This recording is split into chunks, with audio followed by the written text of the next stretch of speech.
গল্পটির নাম একটি খালি লাঞ্চ বক্স। তানিয়ার গল্প।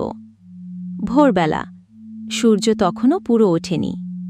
তানিয়া ধীরে ধীরে ঘুম থেকে উঠে স্কুলের ড্রেস পরে নিচ্ছে। জামাটা একটু পুরনো, কিন্তু তার চোখে কোনো ক্লান্তি নেই। পড়াশোনা করার তাগিদ তার মনে জ্বলে। মা রান্নাঘরে বসে, চোখে মুখে চিন্তার ছাপ। লাঞ্চ বক্সটা খুলে আবার বন্ধ করেন। কিছুই নেই দেওয়ার মতো। তবুও মায়ের হাত বুলিয়ে দেন খালি লাঞ্চ বক্সের ওপর, যেন ভালোবাসা দিয়েই পেট ভরবে। তানিয়া কিছু বলে না, চুপচাপ লাঞ্চ বক্সটা ব্যাগে ঢুকিয়ে নেয়। চোখ দুটো যেন কিছু বলতে চায়, কিন্তু ঠোঁট বন্ধ। গ্রামের মেঠো পথ ধরে একা একা হাঁটছে তানিয়া। হাতের ব্যাগে যেন পৃথিবীর ভার। স্কুলে পৌঁছায় সে। সব বন্ধুরা টিফিন বের করে খেতে শুরু করে। হেসে খেলে।